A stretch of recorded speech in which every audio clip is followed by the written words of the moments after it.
नमस्कार, मैं हूं प्रदीप विश्वकर्मा और आप देख रहे हैं आज की मुलाकात। जैसा कि मित्रों आप जानते हैं कि इस मुलाकात के जरिए हम आपको रूबरू करवाते हैं किसी खास शख्स से, और इसी कड़ी में हम पहुंच चुके हैं उत्तराखंड में, उत्तराखंड की हसीन वादियों में। और हमारे साथ जो शख्स हैं वो बहुत खास इस मायने में है क्योंकि वो उत्तर प्रदेश के निवासी, उत्तर प्रदेश में 3 बार लगातार विधायक हुए और वहाँ से कैबिनेट मंत्री हुए कई बार। फिर उत्तराखंड जब बना तो यहाँ भी 3 बार विधायक हुए, कैबिनेट मंत्री हुए, और उसके बाद यहीं से मुख्यमंत्री भी हुए 2009 में। तो और उसके बाद फिर केंद्र में कैबिनेट मंत्री भी हुए, राष्ट्रीय उपाध्यक्ष भी हुए, पार्टी के आरएसएस से जुड़े हुए हैं। अब आपको, मुझे नहीं लगता कि अब आपको नाम बताने की ज़रूरत है, लेकिन मैं आपको बता देता हूँ हमारे साथ है रमेश पोखरियाल निशंक साहब। बहुत स्वागत है सर आपका। आपसे मिल के जितना मैं मिलता हूँ, आज से 27-28 साल पहले मुलाकात हुई थी, उतना ही मुझे अंदर से और अच्छा लगता है। ग्रेट पॉलिटिशियन, ग्रेट लेखक, 100 से ज़्यादा किताबें लिखने वाले, 6 बार के विधायक, 2 बार के सांसद, पूर्व मुख्यमंत्री, कैबिनेट मंत्री। कहाँ एंड है सर इसका? राजनीति में लोगों ने बहुत मैं भी शुरू में जब अटल जी ने मुझे कहा तो मैंने उनको 2 टूक कहा था कि मैं राजनीति में फिट नहीं हूँ, मुझे राजनीति में आना ही नहीं है। लोग चाहते हैं कि सीधे सरल लोग भी राजनीति में रहने चाहिए। ये ठीक बात है। आप उत्तर प्रदेश में लंबे समय तक आपने निवास किया। ये जब आज उत्तराखंड 26-27 साल का युवा हो गया है, उससे पहले आप उत्तर प्रदेश में थे और लगातार आपसे मुलाकात भी होती थी। 91 में आपने पहला चुनाव लड़ा और पहली बार ही जीत हासिल की। कैसे जीत हासिल की? क्योंकि उस समय मंडल और कमंडल की लड़ाई बड़ी जोरों पर चल रही थी। मैं लगभग 10,500 किलोमीटर की पैदल यात्रा मेरी पूरी। वाह, 10,500 किलोमीटर। 10,500 किलोमीटर की। लेकिन गांव में कोई जाता नहीं था। जब हम पहली बार गांव में गए तो लोगों को लगा कि पहले तो एक लड़का, छोटा सा लड़का आया है और पहली बार हमको वोट मांगने के लिए आया है, तो हम इसी को वोट देंगे। मैं भी नहीं सोचता था कि मुझे लोग इतना पसंद करेंगे। तो पहले ही चुनाव में हम जीत गए। आपने कल्याण सिंह जी के साथ में काम किया। कल्याण सिंह जी मुख्यमंत्री रहे, आप कैबिनेट मिनिस्टर रहे उनके। कैसा रहा वो अनुभव आपका? बहुत अच्छा जी। कल्याण सिंह जी का कुछ वही और था। और मुझे एक बात उनकी बहुत याद आती है, क्योंकि मैं बहुत सीधा सपाट रहा। जब कैबिनेट में मुख्यमंत्री के विभाग के प्रस्ताव आते थे तो मैं उन पर भी सवाल करता था। तो टंडन जी धीरे से लगाते थे मुख्यमंत्री जी का प्रस्ताव, तो मैं समझ ही नहीं पाता था कि मुख्यमंत्री जी का प्रस्ताव है कि उसमें इंटरफेयर नहीं करना चाहिए। तो मैं कैबिनेट का सदस्य हूँ, जो मेरे मन में आएगा उस पर मैं चर्चा करूँगा, मैं बोलता था। और उनकी ये महानता थी कि वो कहते थे, निशंक ने कहा है रोक दो, इस पे फिर और चर्चा होगी। मैं कुछ सवाल ऐसे उठाता था, क्या बात है, और रुकवाते। फिर दूसरी बार भी जब ऐसे हुआ तो उन्होंने योगेंद्र नारायण जी को कहा, योगेंद्र नारायण जी, जब मेरे विभाग के प्रस्ताव आए तो निशंक जी के यहाँ जा कर के या कि उनको समझा के आए या उनकी समझ के आए। समझ लीजिए। और वो आते थे।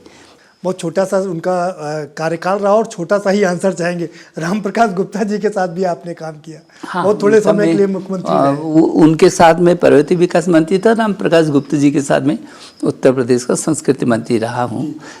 तो वो तो क्योंकि मैं संस्कृति मंत्री था, वो संस्कृति पुरुष थे, तो मेरी को मित्रता होती थी। उनका बहुत आशीर्वाद रहा, बहुत शालीन रहे। और संस्कृति करते करते आपने पर्वतीय संस्कृति विकास का अपने पूरा प्रभार संभाल लिया।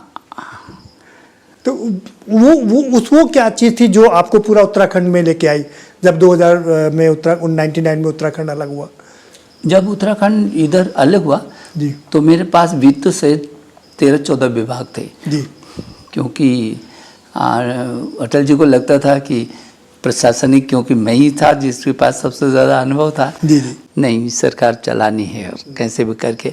अब व्यक्तिगत में व्यक्ति का भी राय नहीं मेरे पास। मैंने कहा मुझे नियोजन दो, शिक्षा दो, ये संस्कृति दो, कुछ दो, तो लेकिन नहीं, वित्त विभाग संभालना पड़ेगा।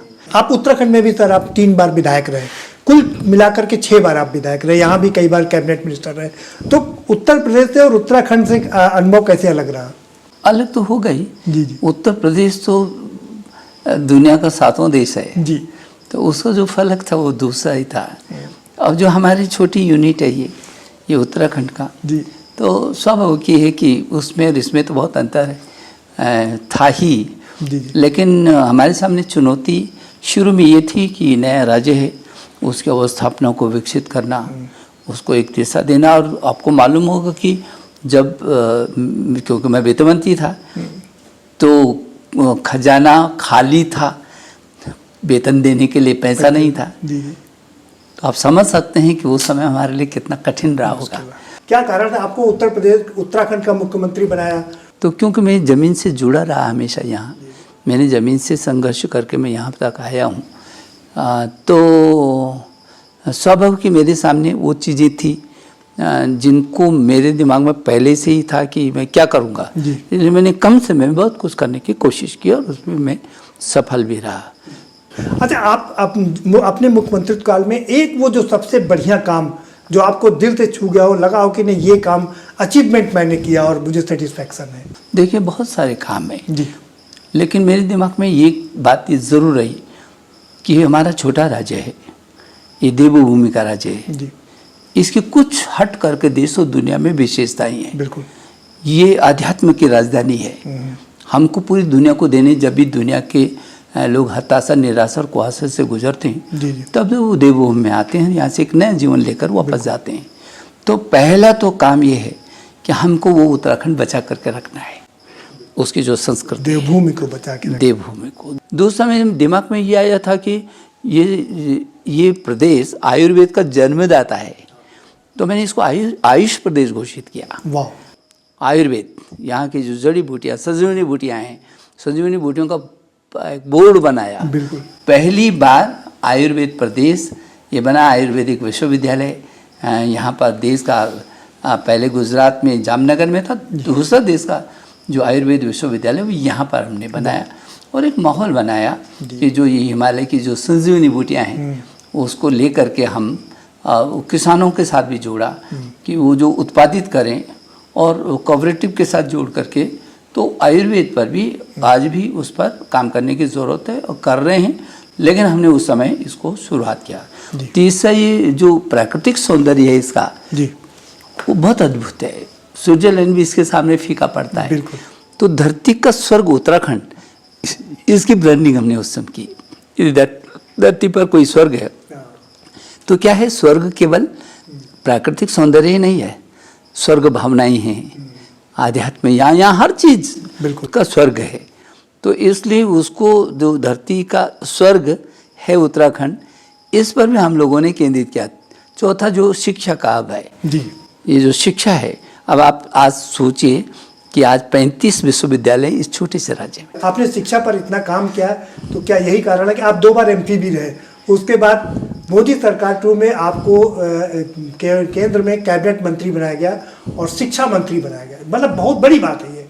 तो शिक्षा मंत्री के रूप में आपने एनईपी जो नेशनल एजुकेशन पॉलिसी है वो उसको इम्प्लीमेंट करने का काम किया। मेरा सौभाग्य रहा है कि मुझे ये अवसर मोदी जी ने दिया और उस एनईपी को फाइनल किया हमने, और वो शायद दुनिया का अभी तक का सबसे बड़ा परामर्श है। बिल्कुल। पूरी दुनिया का, जिसमें 33 करोड़ छात्र छात्राओं के साथ सीधे संवाद, 33 करोड़ अभिभावकों के साथ सीधा संवाद, 1 करोड़ 10 लाख अध्यापकों के साथ सीधा संवाद, ग्राम प्रधान से लेकर प्रधानमंत्री तक का हर स्तर का जो है संवाद होना, हर राज्यों के लोगों से संवाद करना, हर राज्य के जो लोकसभा और राज्यसभा के सदस्य हैं उनके साथ 5-5 घंटे की चर्चा करना। आपको आश्चर्य होगा, 2.5 लाख सुझाव उसके बाद आए। और हमने कोशिश की कि हर सुझाव को कोशिश की। एनईपी 2020 को लागू के प्रधानमंत्री जी ने घोषित किया, कैबिनेट में वो किया और हमने संसद में पारित किया, तो कहीं से भी विरोध नहीं हुआ। आपने हिंदी पर भी बहुत काम किया और सारा काम जो कराया वो हिंदी में ही कराया, संस्कृत के साथ साथ हिंदी को भी काफ़ी बढ़ाया। और यही कारण है कि तमिलनाडु की सरकार को अपना शिक्षा मंत्री हिंदी बोलने वाला बनाना पड़ा, जिससे कि वो आपके साथ परामर्श करते थे। निश्चित रूप में। और मुझे लगता है कि उस समय जब उनके मुख्यमंत्री को मैंने आग्रह किया था मुझे मिलने के लिए, दिल्ली आए थे, तब भी मैंने और फ़ोन पर भी उनसे चर्चा की कि हमने त्रिभाषा सूत्र रखा है। जी जी। पहले अपनी मातृभाषा, क्या आपको विरोध है? जी। जब मैंने उनसे पूछा तो कि पहली प्राथमिकता तमिल की है जी जी, तो आपके राज्य में इसका विरोध कर रहे हैं, हम विरोध क्यों करेंगे? तो मैंने कहा कि दूसरा है जो भारत के संविधान में ये 22 भारतीय भाषाएं हैं, आप किसी भी भाषा को ले लीजिए। जी जी। मैंने कहीं नहीं कहा हिंदी को लीजिए, मैंने कहीं नहीं कहा कि संस्कृत को लीजिए, जी जी। तो मैंने कहा किसी एक भाषा को लीजिए। आप तमिलनाडु के मलयालम को ले लो, केरल के हैं तो मलयालम लीजिए, किसी भी तमिल के अगल बगल में ले लो, जी जी, कन्नड़ को ले लो। तो हंसने लगे, कहने लगे आपको पता है कि लेंगे तो उसके बाद हिंदी ही लेंगे। तो मैंने कहा फिर आपको क्यों विरोध है? और तीसरा दुनिया की किसी भाषा को लो, अंग्रेजी को लो, जिसको चाहे दुनिया की भाषा लो। तो मैंने ये कोशिश की, समझाने की कोशिश की। और मैं सौभाग्यशाली हूँ कि मोदी जी के सानिध्य में हम लोगों को समझा पाने में सफल हुए। लेकिन सर आज आपने वो विभाग छोड़ दिया, तब तक तो सामंजस्य बना रहा, लेकिन आज जो 3 लैंग्वेज पॉलिसीज है उसका कुछ राज्यों में कहीं सुगबुगाहट, कुछ विरोध चल रहा है। महाराष्ट्र की हम बात कर लें, हम साउथ के एक आध राज्य की बात कर लें, तो वो थोड़ा इस पर अब एतराज जताने लगे हैं। देखिए एतराज तो लोग नहीं जताते, ये राजनीतिक लोग जताते हैं, ये राजनीति करते हैं। आज तमिलनाडु में कितना विरोध होता था, लेकिन 3 लाख बच्चे प्रतिवर्ष हिंदी की परीक्षा देते थे। तो जब मैंने उनके चीफ मिनिस्टर से कहा कि ये बच्चे जानते हैं कि इनको पूरे आप खूब मंडूक बनाकर रखना चाहते हो उनको, ये देश हिंदुस्तान है, 140 करोड़ लोगों का देश है, वहाँ से कोई IAS IPS निकलेगा, पूरे देश पर उसने शासन करना है। आपने दुनिया को शिक्षा दिया, लेकिन खुद भी कहीं पीछे कैसे कर पाए? ये 100 किताब लिखना, कितनी किताबें लिखी आपने? काउंटलेस है ये तो। मेरा सौभाग्य रहा है जी हाँ कि मैं बचपन से ही लेखन से जुड़ा हूँ जी। और जब अटल जी से जब मैं राजनीति में नहीं आना चाहता, तो उसका कारण एक ये भी था, जब मैंने उनको समझाने की कोशिश की कि मेरा लेखन छूट जाएगा। राजनीति के बहुत थपेड़े हैं और उन थपेड़ों में जो हमारा भावुक मन है, जो संवेदनशील मन है, वो उसको लोग कुचल देंगे। तो हंसने लगे, तो कहने लगे कि तुम्हें दम है ना तो संभालने की कोशिश करो, मैं सपोर्ट करूँगा। पहला कविता संग्रह 1983 में निकला था। आप पोइट भी हैं, लेखक भी हैं, ड्रामा भी लिखते हैं, नाटक भी और लिखते 1983 से देश भर के आकाशवाणी केंद्रों पर मेरे गीत गाए जाते थे। वाह, लगभग सुखद अनुभूति है सर। हाँ। सुन के मजा। तो तब से उस समय से मैंने जो लिखना शुरू किया था, फिर मैंने पीछे मुड़कर नहीं देखा, मैंने हमेशा ही लिखा।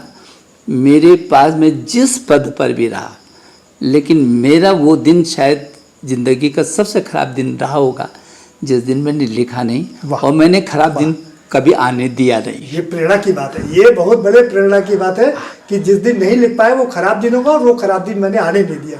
ये उन लेखकों के लिए प्रेरणा की बात है जो अपने आप को बहुत ऑक्युपाइड बताते हैं और ये काम नहीं कर पाते। आगे बढ़ते हैं। आपने 100 से ज़्यादा किताब लिखी, कौन सी किताब आपके दिल के सबसे करीब है? अगर आप कोई कविता सुना पाए। मेरे बहुत सारे गीत हैं, रविंद्र जैन जी सहित बहुत सारे लोगों ने मेरे गीतों को गाया है। कविता मैं शुरू से ही करता रहा हूँ। मेरे उपन्यास है, बहुत सारे कहानी संग्रह हैं, मेरे यात्रा वृत्तांत बहुत हैं। मैंने युवाओं के लिए प्रेरणा का भी, बहुत सारे बच्चों के लिए भी मैंने लिखा है। तो मेरी विविध भाषाओं में, विविध शैलियों में और विविध भाषाओं में तो अनुवाद हैं। हाँ, पूरे देशों में आपके अनुवाद हैं।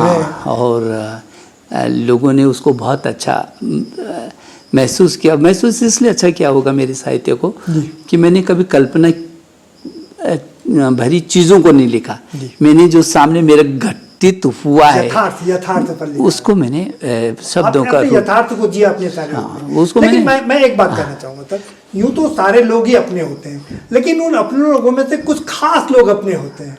वो कौन से खास लोग, वो कौन सी खास किताब है जो वाकई लगता है कि नहीं ये काम वाकई अच्छा हुआ? नहीं देखिए, जो लोग जैसे अभी आपने कविता की बात की जी।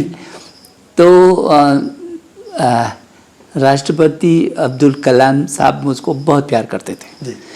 जब उनको पता चला कि निशंक जी की राष्ट्रभक्ति की भी बहुत गीत हैं, तो उन्होंने मुझे कहा ये सब एक जगह हैं। मैंने कहा नहीं, एक जगह नहीं, बिखरे हुए।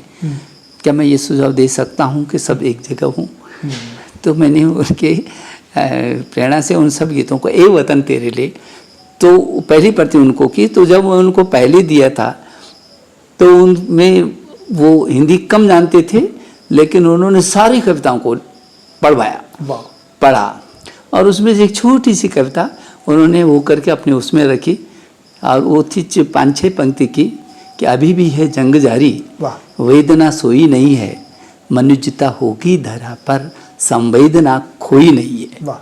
और क्या है बलिदान जीवन, निर्बलता ढोई नहीं है, कह रहा हूँ ए वतन तुझसे बड़ा कोई नहीं है, तुझसे बड़ा कोई। शानदार है। तो वो कई बार गुनगुनाया उन्होंने, मेरा हाथ पकड़ के, कह रहा हूँ हे वतन तुझसे बड़ा कोई नहीं है, तुझसे बड़ा कोई नहीं। मैंने पहली बार देखा, कहते कहते उनकी आंखों से आंसू टपक गए थे।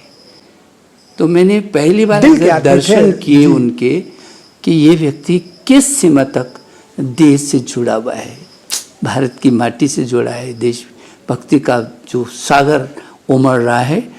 तो फिर मैंने उस दिन ये सोच लिया था कि मैं इन पर भी कुछ ज़रूर लिखूंगा। तो मैंने उनके जीते जी नहीं, लेकिन उनके जाने के बाद ये सपने जो सोने न दें, मैंने उस किताब को लिखा जिसमें अमित भाई ने उसका लोकार्पण किया। फिर बेस्ट सेलर में बहुत जबरदस्त किताब लिखी है। हाँ, सपने जो सोने न दें, और बहुत लोगों की जुबान पे है वो सपने जो सोने न दें। हाँ, बहुत लोकप्रिय हुई वो। बिल्कुल। तो बहुत सारे मेरे उपन्यास हैं जिन पे फिल्में बन रही हैं, बनी हैं, कुछ धारावाहिक बने हैं, बन रहे हैं, बहुत अच्छी कहानियाँ हैं। तो मुझे अच्छा ये लगता है, मेरी साहित्य पर अभी तक 40 PhD हो चुके हैं उन्होंने। आपने जो फिल्म बनवाई, जो आपकी फिल्म थी, वो कहाँ तक पहुँची, उसका क्या है अभी तक? नहीं, मेरी उपन्यासों पर तो कई फिल्म बन चुकी हैं, रिलीज भी हो चुकी हैं। और यहाँ भी अब लेखक गाँव में रोज़ शूटिंग होती है। हाँ। चलिए मैं लेखक गाँव पर ही आ जाता हूँ। ये अद्भुत स्थान बनाया सर आपने लेखक गाँव। एशिया का सबसे शानदार गांव है, जो मैंने अब तक लिखा, देखा, पढ़ा, सुना। 70 देशों के लोग यहाँ इससे जुड़े हुए हैं। ये अपने आप में अद्भुत। ये परिकल्पना आपको कैसे लगी और कैसे इसको साकार रूप दिया आपने? यदि उस ढंग से मैं इसको देखूंगा कि इसका जन्म क्यों हुआ जी, तो इसके जन्म के पीछे भी अटल जी की पीड़ा है। उन्होंने मेरी एक पुस्तक का लोकार्पण करते हुए, जैसे आपको पता है कि अचानक खो जाते थे, उन्होंने कहा कि अचानक जो है इस देश में लेखक का कोई सम्मान नहीं है। भरे मंच पर बात कुछ चल रही थी, वो कहीं भूल गए, सारे लोग सन्न हो गए, फिर चुप हो गए, खो गए। फिर बोलते हैं कि निराला, श्यामनारायण पांडे, ये जैसे लोगों की रचनाओं को अपनी पीढ़ी को पढ़ाते हैं, और जब उनकी मौत हुई तो पशुओं से भी बदतर हुई। फिर लंबी सांस खींचते हुए बोलते हैं कि क्या कभी इस दिशा में कोई सोचेगा। तो वो जो दर्द भरा उसका उस समय था ना, वो मैं किसी क्षण भुला ही नहीं पाता था। फिर मेरे मन में आया कि चाहे एक ही कदम सही, लेकिन उनकी पीड़ा को स्थान मिलना चाहिए। तो ये दुनिया का पहला लेखक गाँव बन गया।